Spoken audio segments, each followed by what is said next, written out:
नमस्कार, किसान समाचार में आपका स्वागत है। मैं हूं साइमा खान। सबसे पहले नजर हेडलाइंस पर।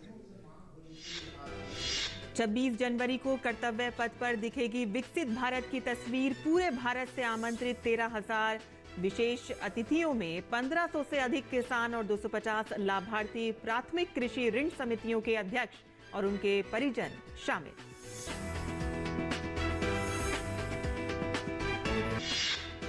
पान की खेती के लिए बिहार सरकार दे रही है अनुदान। प्रति किसान को न्यूनतम 100 वर्ग मीटर से लेकर अधिकतम 300 वर्ग मीटर तक का दिया जाएगा लाभ। 6 जिलों में किया जा रहा है पान विकास योजना का क्रियान्वयन। नर्मदा नदी के ओंकारेश्वर बांध पर बन रहा है विश्व का सबसे बड़ा तैरता पावर प्लांट। इससे 600 मेगावाट बिजली का होगा उत्पादन। सोलर फ्लोटिंग प्लांट के बन जाने से रोका जा सकेगा 12 lakh metric ton carbon dioxide का उत्सर्जन। और देश के कई राज्यों में सर्दी का सितम जारी। मौसम विभाग ने कहा कि उत्तर भारत में अभी ठंड से राहत मिलने की कोई नहीं संभावना। हरियाणा, पंजाब, राजस्थान और दिल्ली में बना रहेगी शीतलहर की स्थिति।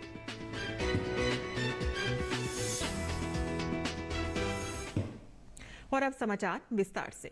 देश भर में जोरों शोर से विकसित भारत संकल्प यात्रा चल रही है और इस यात्रा के तहत बड़ी संख्या में केंद्र सरकार की योजनाओं के लाभार्थी सामने आ रहे हैं। इस बार 26 जनवरी को कर्तव्य पथ पर विकसित भारत की तस्वीर नजर आएगी। जन भागीदारी सुनिश्चित करने के उद्देश्य से इस वर्ष पूरे देश से लगभग 13,000 विशेष अतिथियों को परेड देखने के लिए आमंत्रित किया गया है और इस पहल का उद्देश्य जन भागीदारी के दृष्टिकोण के अनुरूप आम जनजीवन के विभिन्न क्षेत्रों से लोगों को राष्ट्रीय उत्सव में भाग लेने का अवसर प्रदान करना है।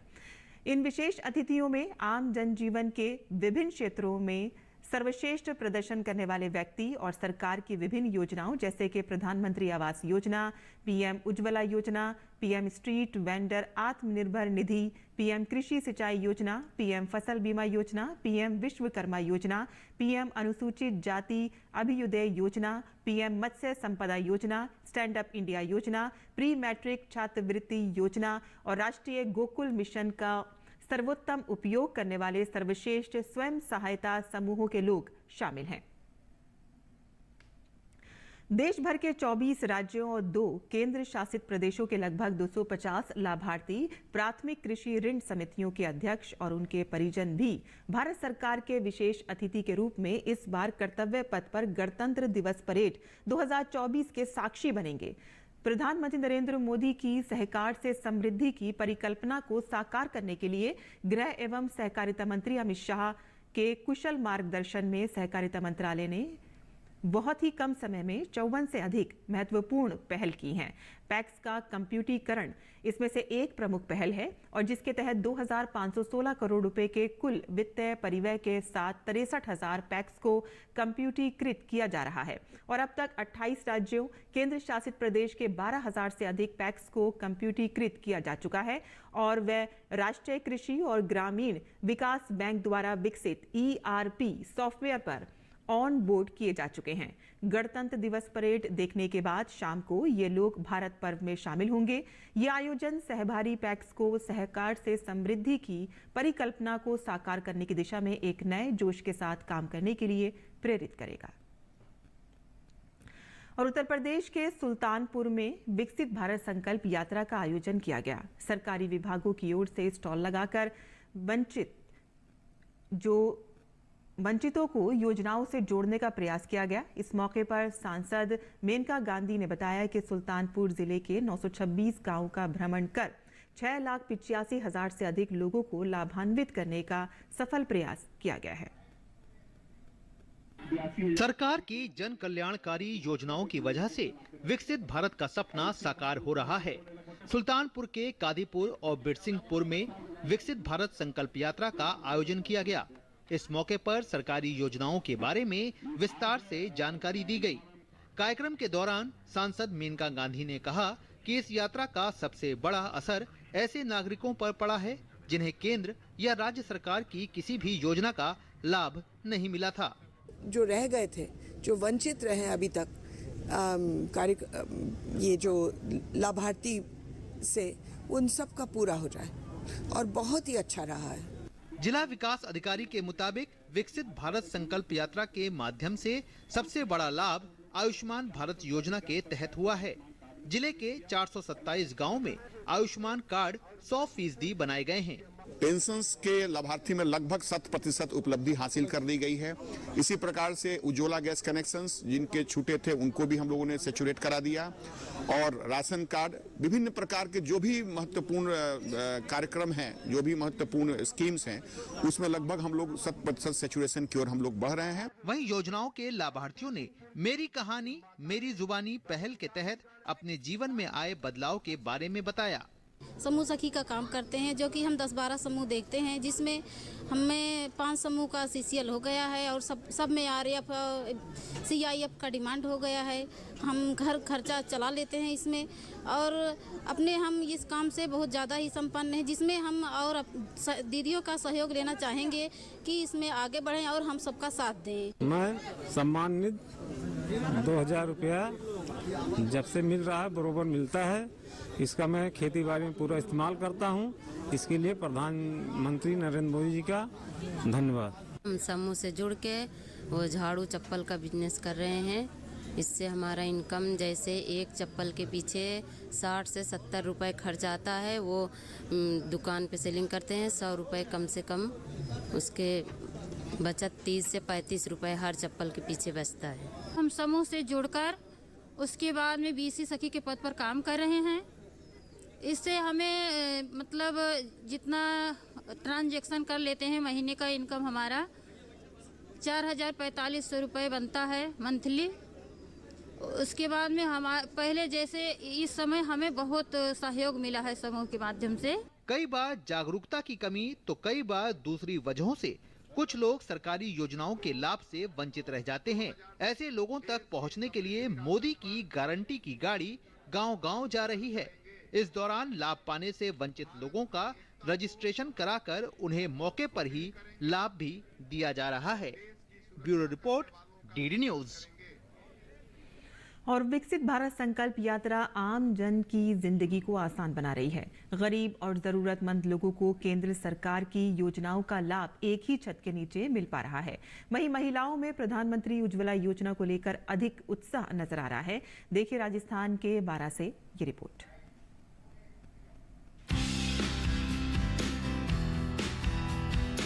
केंद्र सरकार की योजनाओं का जन जन तक लाभ पहुंचाने के प्रयास में चल रही विकसित भारत संकल्प यात्रा को लेकर लोगों में उत्साह नजर आ रहा है।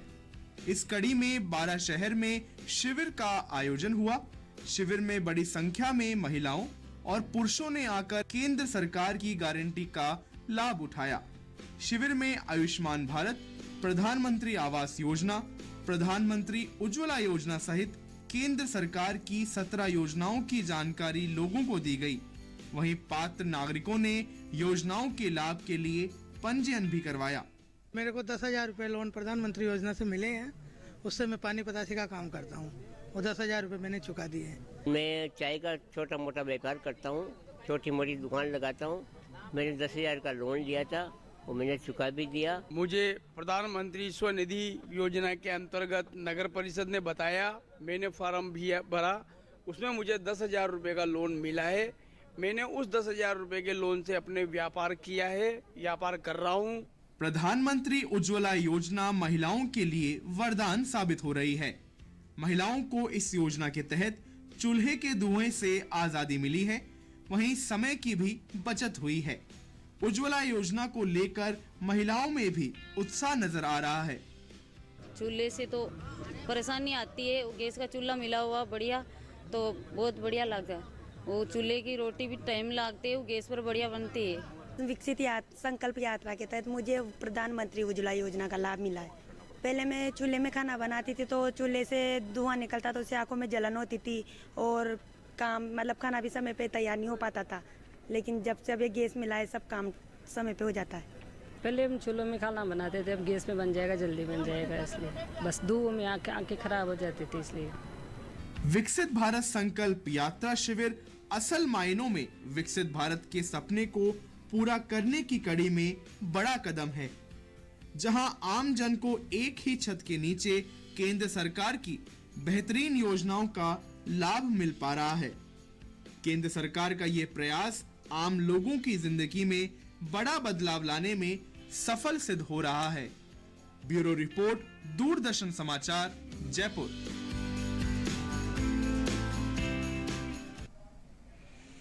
और मिजोरम में विकसित भारत संकल्प यात्रा जारी है। आइजोल के लुंगलई जिले के सरेटे गांव में आयोजित हुई इस यात्रा में बड़ी संख्या में लोगों ने हिस्सा लिया।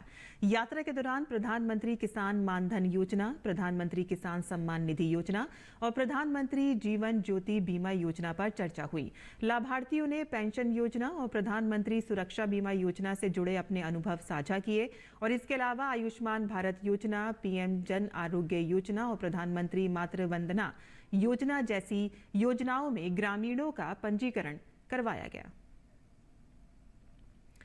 देश में किसानों की आमदनी बढ़ाने के लिए सरकार नकदी फसलों की खेती को बढ़ावा दे रही है और इसी कड़ी में बिहार सरकार राज्य में मगई एवं देशी पान का उत्पादन बढ़ाने के लिए पान विकास योजना चला रही है। योजना के तहत किसानों को पान की खेती के लिए प्रोत्साहित करने हेतु भारी अनुदान भी दे रही है और इसके लिए उद्यानिकी निदेशालय बिहार द्वारा राज्य के चयनित जिलों के किसानों से आवेदन मांगे गए हैं। किसान 31 जनवरी 2024 तक उद्यानिकी विभाग के पोर्टल horticulture.bihar.gov.in पर ऑनलाइन आवेदन कर सकते हैं। बता दें कि प्राप्त आवेदनों में से किसानों का चयन लॉटरी के माध्यम से किया जाएगा।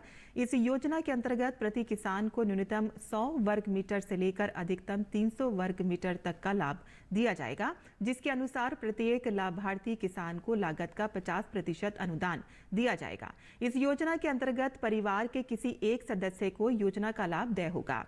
उद्यान निदेशालय बिहार द्वारा 300 वर्ग मीटर क्षेत्र के लिए पान उत्पादन की इकाई लागत 70,500 रुपए आंकी गई है, जिस पर लाभार्थी किसान को 35,250 रुपए का अनुदान दिया जाएगा। तो वहीं 100 वर्ग मीटर क्षेत्र के लिए किसानों को अधिकतम 11,750 रुपए का अनुदान शासन की ओर से दिया जाएगा। सरकार द्वारा पान विकास योजना का क्रियान्वयन 6 जिलों में किया जा रहा है, जिसमें नालंदा, नवादा, गया, औरंगाबाद, शेखपुरा एवं वैशाली जिले शामिल हैं। योजना के तहत किसानों को मगई एवं देशी दोनों प्रकार के पान उत्पादन के लिए अनुदान दिया जाएगा। नर्मदा मध्य प्रदेश की जीवन रेखा। इस नर्मदा नदी पर वैसे तो कई बांध बने हैं, लेकिन खास है ओंकारेश्वर बांध। ओंकारेश्वर बांध के रिजर्वायर क्षेत्र यानी कि जलाशय पर बन रहा है विश्व का सबसे बड़ा तैरता पावर प्लांट, जो 600 मेगावाट बिजली का उत्पादन करेगा। इस सोलर फ्लोटिंग प्लांट के बन जाने से 12 lakh metric ton carbon dioxide के उत्सर्जन को रोका जा सकेगा। जानकारी के मुताबिक फरवरी के महीने में प्रधानमंत्री इसे राष्ट्र को समर्पित कर सकते हैं। देखिए हमारी ये रिपोर्ट। मध्य प्रदेश के ओंकारेश्वर बांध से नर्मदा नदी पर निर्मित जलाशय पर बन रहा सोलर फ्लोटिंग प्लांट विश्व का सबसे बड़ा तैरता सोलर प्लांट है। इसकी क्षमता 600 मेगावाट बिजली उत्पादन की होगी। पहले चरण में 278 मेगावाट बिजली का उत्पादन किया जाएगा, जो मध्य प्रदेश विद्युत मंडल के माध्यम से आसपास के क्षेत्र में वितरित की जाएगी। डीडी न्यूज की टीम ने इस प्रोजेक्ट की जानकारी दर्शकों तक पहुंचाने के लिए प्लांट का जायजा लिया और एक्सपर्ट से भी बात की। हम इस वक्त मौजूद हैं रिजर्व वाटर एरिया के ओंकारेश्वर स्थित सोलर फ्लोटिंग प्लांट में। आइए जायजा लेते हैं किस तरह यहाँ पर बिजली का उत्पादन होता है, किस तरह से काम हो रहा है और क्या क्या इस प्लांट की कार्यप्रणाली है। 600 मेगावाट का सोलर पावर प्लांट एस्टेब्लिश हो रहा है, जिसमें कि फर्स्ट फेज़ और सेकंड फेज़ में काम हो रहा है। अभी जो हो रहा है वो 300 मेगावाट फर्स्ट फेज़ का हम इसमें एग्जीक्यूशन प्लान कर रहे हैं। अच्छा, अभी भी हम इसको क्लाइमेट चेंज और एनवायरनमेंट के यदि पॉइंट ऑफ व्यू से हम बात करते हैं तो यही प्लांट लगाने के लिए 1400 टू 1800 एकर्स का रिक्वायरमेंट होता है लैंड का। यदि यह रिजर्वायर जो है वो आइडियल है और कंट्रोल्ड है। इसके पीछे भी एक और डैम है जो कि पूरा जो वाटर लेवल है वो हम कंट्रोल रखते हैं इससे। इसका निर्माण 2 फेज में होना है। पहले फेज का काम यहाँ पर चल रहा है, जहाँ पर कुल 3 साइट्स पर काम चल रहा है। इसमें ग्राउंड वर्क का करीब 90% काम पूरा हो चुका है। अब देख रहे हैं सभी ये AC DC कन्वर्टर, इन्वर्टर है, ट्रांसफार्मर है, HT इक्विपमेंट है। इसको इसमें माउंट करके इसको हमने वाटर बॉडी में पुश कर देंगे। वाटर बॉडी में पुश करके वहाँ पोजीशन करके इसको सोलर पावर से कनेक्ट करके हमारा हाई टेंशन इलेक्ट्रिसिटी ग्रिड को कनेक्ट करेंगे। ये इधर मेन प्रोजेक्ट का कॉन्सेप्ट है। इस प्लांट का सफल ट्रायल हो चुका है और आने वाले कुछ महीनों में आपको ये पूरा प्लांट पानी पर तैरता हुआ दिखाई देगा। इन तीनों साइट से 278 मेगावाट बिजली मिलेगी। इन तीनों साइट्स में से एक पर 100 मेगावाट बिजली, दूसरे पर 90 और तीसरे पर 88 मेगावाट बिजली सौर ऊर्जा से निर्मित होगी। इस प्रोजेक्ट के दोनों चरण पूरे हो जाएंगे तो इससे करीब 600 मेगावाट बिजली की आपूर्ति की जा सकेगी। इसको बनाने में विश्व की बेहतरीन तकनीक का इस्तेमाल किया जा रहा है। ये प्रोजेक्ट करीब 12.5 किलोमीटर के क्षेत्र में फैला होगा। अगर इस प्लांट को जमीन पर लगाया जाए तो ये करीब 1400 एकड़ जमीन में लगेगा, लेकिन डैम के जलाशय में लगने के कारण इतनी अधिक भूमि की बचत हो रही है। इस प्लांट से बनने वाली बिजली पास के ही गांव सक्तापुर के पावर ग्रिड स्टेशन तक पहुंचेगी, जहां से इसे 33 केवी के प्लांट पर डिस्ट्रीब्यूशन के लिए पहुंचाई जाएगी। बहरहाल फ्लोटिंग सोलर प्लांट के लिए सबसे बड़ी चुनौती ये होती है कि बदलते मौसम के साथ वाटर लेवल बहुत ज्यादा या कम ना हो। सरकार की मंशा है कि आगामी वर्षों में इसे पर्यटक स्थल के रूप में भी विकसित करें। ओंकारेश्वर जलाशय सोलर प्लांट से आशीष मंगल, सोनी की रिपोर्ट, DD न्यूज। और तमिलनाडु की राजधानी चेन्नई में राज्य पर्यावरण विभाग ने महासागर सफाई जागरूकता अभियान यानी कि ओशन क्लीनिंग अवेयरनेस कैंपेन की शुरुआत की है, जिससे पानी में मौजूद प्लास्टिक के कचरे को बाहर निकाला जा सके। इस अभियान में 3 स्थानीय बच्चों ने बढ़ चढ़कर भाग लिया। उन्होंने नालंकरई से लेकर मरीना तक पानी की सफाई की। इस बेहतरीन अभियान का theme swim for ocean, swim to save ocean है। और आगे बढ़ते हैं, जहां देश के कई राज्यों में सर्दी का सितम जारी है। मौसम विभाग ने कहा है कि उत्तर भारत में अभी ठंड से राहत मिलने की कोई संभावना नहीं है। हरियाणा, पंजाब, राजस्थान और दिल्ली में शीतलहर की स्थिति बनी रहेगी और घने कोहरे के कारण हवाई और रेल यातायात पर भी काफी प्रभाव पड़ा है।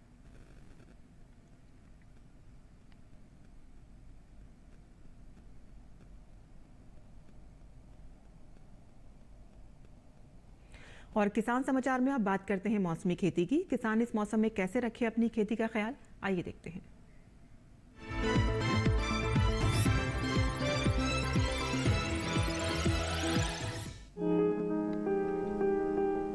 बिहार में मक्के के खेत में सिंचाई करें, मक्के की बुआई भी करें। मक्के के खेत में जरूरी उर्वरक का प्रयोग कर लें। किसान गेहूं की बुआई कर सकते हैं। गेहूं के खेत में जरूरी उर्वरक का इस्तेमाल करें, साथ ही काबुली चने की बुआई करते रहें। यहां आलू के खेत में निराई कर लें। आलू के खेत में जरूरी उर्वरक डालें। बिहार में प्याज की बुआई करने का समय उपयुक्त है। इसके अलावा लाल मिर्च के खेत में निराई कर लें। वहीं के किसान लहसुन के खेत में जरूरी उर्वरक का प्रयोग कर सकते हैं। बिहार में टमाटर के खेत में निराई कर लें। इसके साथ ही मटर के खेत में निराई करें। झारखंड में गेहूं के खेत में सिंचाई करें। किसान आलू के खेत में सिंचाई कर लें। यहाँ फूल गोभी की खेती के लिए खेत तैयार करते रहें। साथ ही टमाटर की खेती के लिए खेत तैयार कर सकते हैं। अभी शलजम और बैगन की खेती के लिए ही खेत तैयार करें। झारखंड में भिंडी की बुआई कर लें। इस समय काबुली चने में कीट लगने की संभावना बनी हुई है। ऐसे में काबुली चने में कीटों से बचाव के लिए कीटनाशक का छिड़काव करें। किसान प्याज में कीटों से बचाव के लिए कृषि विशेषज्ञों की सलाह से कीटनाशक छिड़कें। वहां खीरे की खेती के लिए खेत तैयार कर लें। झारखंड में किसान कद्दू की खेती के लिए खेत तैयार कर सकते हैं।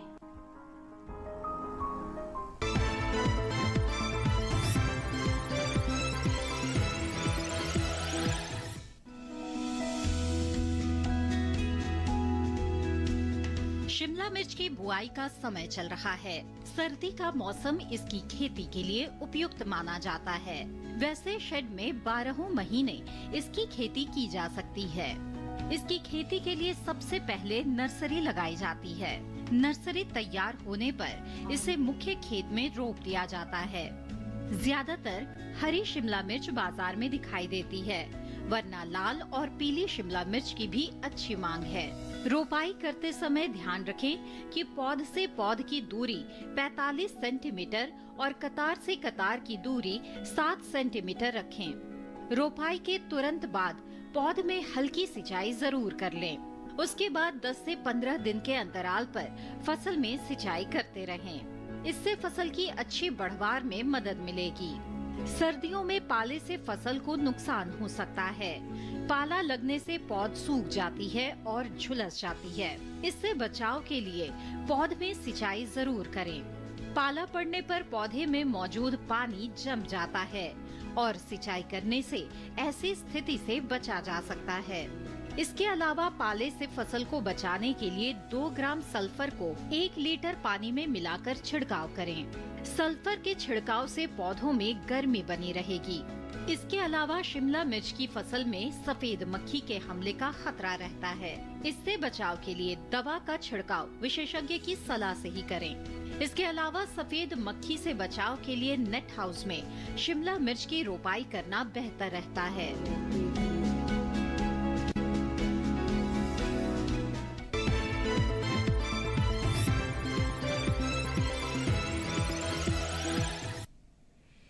और मौसमी खेती के बाद आइए अब बात करते हैं कुछ और खबरों की। खास खबर में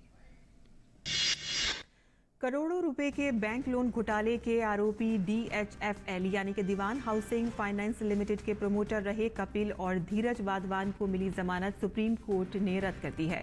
कोर्ट ने तत्काल प्रभाव से दोनों को हिरासत में लेने के निर्देश दिए हैं। इन दोनों पर सरकारी बैंकों के लगभग 35,000 करोड़ रुपए के गबन का आरोप है। मुंबई के मीरा रोड पर एक जुलूस के दौरान हुई हिंसा के बाद प्रशासन एक्शन मोड में आ गया है। जुलूस पर पथराव करने वालों के अवैध निर्माण को तोड़ा जा रहा है। पुलिस का कहना है कि जुलूस में कारों और बाइकों पर उपद्रवियों ने पथराव किया और इस घटना में कुछ लोग घायल हो गए।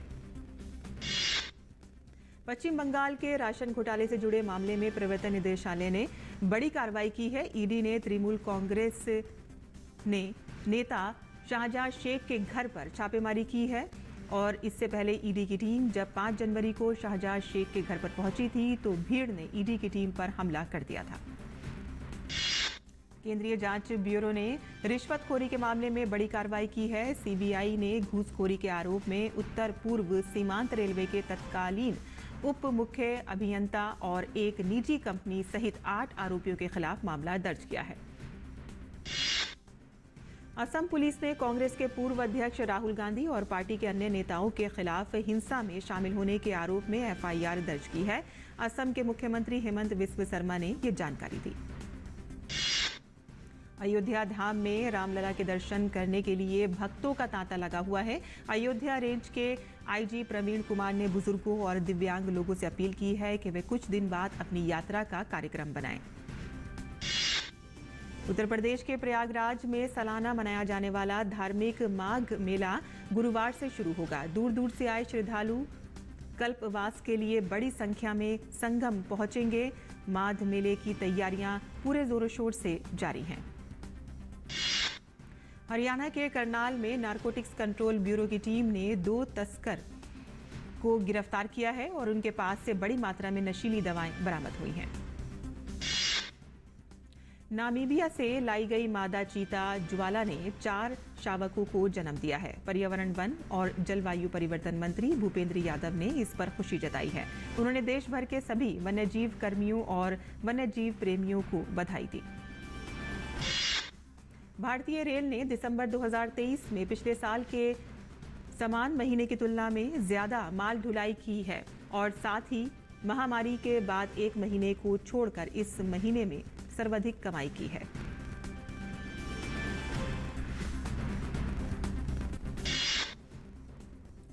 और किसान समाचार में अंत में सुर्खियां एक बार फिर। 26 जनवरी को कर्तव्य पथ पर दिखेगी विकसित भारत की तस्वीर। पूरे भारत में आमंत्रित 13,000 विशेष अतिथियों में 1500 से अधिक किसान और 250 लाभार्थी प्राथमिक कृषि ऋण समितियों के अध्यक्ष और उनके परिजन शामिल।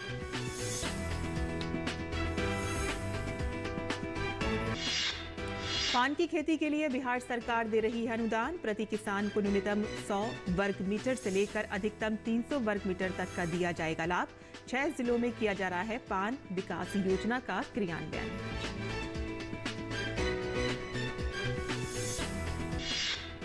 नर्मदा नदी के ओंकारेश्वर बांध पर बन रहा है विश्व का सबसे बड़ा तैरता पावर प्लांट और इससे 600 मेगावाट बिजली का होगा उत्पादन। सोलर फ्लोटिंग प्लांट के बन जाने से रोका जा सकेगा 12 lakh metric ton carbon dioxide का उत्सर्जन। और देश के कई राज्यों में सर्दी का सितम जारी। मौसम विभाग ने कहा कि उत्तर भारत में अभी ठंड से राहत मिलने की कोई नहीं है संभावना।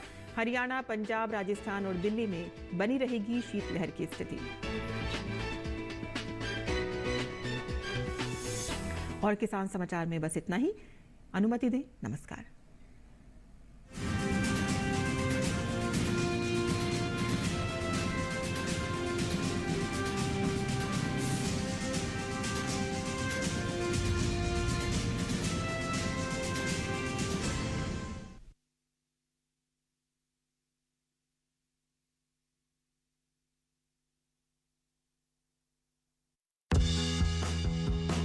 मन की बात है जन जन की, संघर्षों के कुछ किस्से, कहानी कुछ सफलताओं की, अनकही विरासत की, उम्मीदें नए भारत की। महीने के आखिरी रविवार का रहता है इंतजार।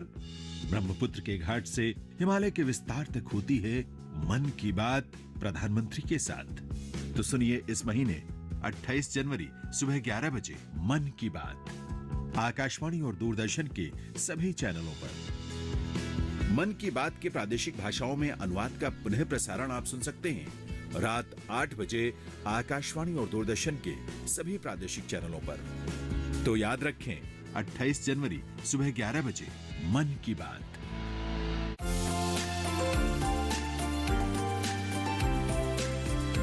गुलाब, लिलियम और जरबेरा, ग्लेडियोलस और रजनीगंधा, इनमें होने वाली समस्याओं और उनके समाधान